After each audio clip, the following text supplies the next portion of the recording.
you mentioned Scorsese, and like I know you and I both kind of worship at the altar of Of Tarantino, course. but Scorsese, I think in this particular example, with the topics and the characters that he's, you know, told stories about, I don't think he had a whole lot of wiggle room to get it wrong. You know what I mean? Yeah, no, for um, sure.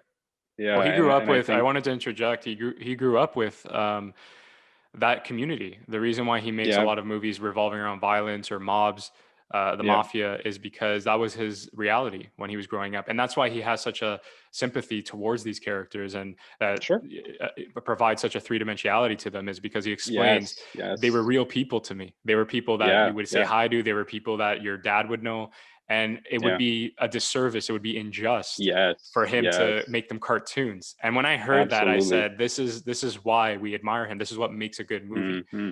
A lot Yeah, of things, like a lot of people that get into or want to pursue film or writing, or try to view the art form, they got to look at it from a science. Like there's you have to reverse engineer it. What I did yes, when I yeah, was starting out is I would say I would get a lineup of all my favorite movies or directors, and I say, what made them a good movie? No, and I said to hmm, myself, no, seriously, there's something there that made it a good movie. It wasn't because it was just the music or the shots. There was something going on that I need to know. I need to understand. hmm, And that's when you start dissecting the story and you start learning terms again, like three dimensional, right? Parallels, foreshadowing, paying off, hmm. climactic scenes. These kinds of uses in writing help you to understand why you as a viewer are drawn to these powerful stories, why you keep going back, that rewatchability. Yes, there's all those perks, those the beautiful, the music that they put, the score, and again the very Hmm. stylistic shots and their own spin on directing. But it always goes back to the core of the story and how they present it. It's a very unique way, and it's something that I feel any great filmmaker that aspires for greatness would want to aspire to, right? Yeah, no, absolutely. I mean, I'm so glad you used that word three dimensional, because there's such a, and not to knock those particular offerings, but I feel like the audience now is such a more well-versed, knowledgeable audience that you couldn't get away easily with doing kind of like caricatures of people, and expecting it to fly or expecting it to be successful, because I feel like now there's such a value put on having layered stories, and Hmm. not to say there's still not a market for like kind of light viewing, or the odd kind of Yeah, just guilty pleasure. silly fare. Yeah, Yeah, turn off 100% your guilty brain. pleasures. Popcorn flicks. Yeah. Absolutely, absolutely. There's still a demand for that, and as there should be. But I think that the opposite end of the coin is so much more appreciated now than it ever was, Of really, and course. true. I truly do believe that. There's such an appreciation for the artists that contribute. Like, I don't believe at any other point we've had such a wide appreciation of like things like showrunners,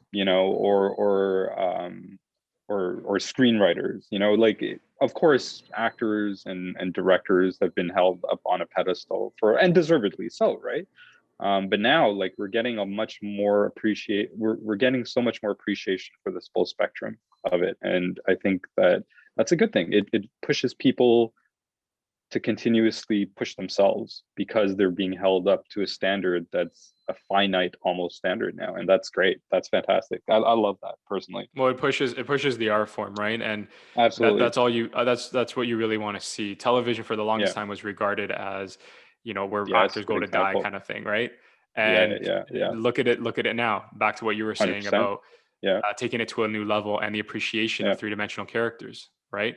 There's some sitcoms, sitcoms were notorious for that, where they're just kind of cartoon characters, running Hmm. around. They have their own situations. And again, they're not the greatest form of television. However, Hmm. there were the few that came by that, Hmm. would attempt that three-dimensional characters. And that's why they're still with us. That's why they became part of pop culture. But Yeah, but it's a mhm, shame that when you look back, a lot of them didn't last as long as I think they would last now, if given the same kind of, and if no, given an opportunity now. You know what I mean? no, no, no, yeah. Which kind of sucks. Television, yeah, television. There was a nice innocence to it, like a charm. Hmm. How the sitcoms were made, because there was a Hmm. time when, like you were saying, it didn't have to be so brooding and three dimensional. It didn't have to, you didn't have to invest in all the flaws of the characters and really discover, who they are at their core. But I think art is always a reflection on life and reality and what's happening. True. And I think this is Yeah. the best time for the art form, and for those like ourselves that would want to tell a gritty, dark story, because I think people want to learn about what's real life, because life isn't black and white. Life isn't No. so, you look at it at first glance. Like I'm watching a CNN documentary special report on Abraham Lincoln, and I'm just Hmm. learning like some new things about him. Because again, he's revered, and he still is, as the person who freed the slaves. Yet it wasn't like he went in there with that purpose. There was his Hmm. his biggest goal, his primary goal was to preserve the Union more than anything. And at one point, he even Hmm. negotiated with Frederick Douglass about perhaps sending black people to Central America to make everything right. Like, I'll save your Hmm. people that way. And he was, obviously against that, and insulted, saying they're just as much citizens of the U.S. as white people. So it's a very that was actually pulled from that piece of knowledge was pulled from a documentary series I'm watching. It's with Will Smith. It's called Amend on Netflix. Okay. All right. Yeah, No, I haven't seen check it. it out. It's really cool. I was watching the first part last night. It was about citizenship. And Hmm. again, not that he was a bad man, but that's what I mean by three dimensional is he's not a black and white figure. He was human just like us. And Yeah. yes, he was a good man. Like, he had a good soul. He wasn't a racist, but he also, things were more complex than they appeared, Of course. right? He Yeah. was trying to preserve a country. He was trying Hmm. to do what was best for the future generations. And it's easy to look back and say how it's so easy, just abolish slavery. It's just how could you not do it? Yes, of course, it's very easy. But in those times and what he was dealing with and the amount of pushback he was going through, again, it's not as straightforward. It's easier to look back and say, oh, that makes sense, you should have done it like this. But in the moment, think about what the person's going through. And I guess that's what we can apply to storytelling, really, is the viewer, the audience member will have moments where they'll scream, or I'll catch it with the person I'm watching it with saying, why didn't that character pick up the knife? Why didn't he? And I Hmm. remind them, I say, no, but this is the problem. And this is what you have to look at is the character picks up the knife. Doesn't sorry, the character doesn't pick up the knife because of what they're going through in the story. Not we as an audience, what we would do in that situation. It's what the character would Right. do in that situation. And Sure. you have to look at now an effective, a really powerful writer will execute those notes and make it convincing. Like, you wouldn't even ask that question. Why is he not picking up the knife? But even the best writing, there are people that will still question and say, hit him again, or why isn't Hmm. he, getting upset in this situation? And you have to look at it from the character's perspective. You have to always Yeah. project yourself in there.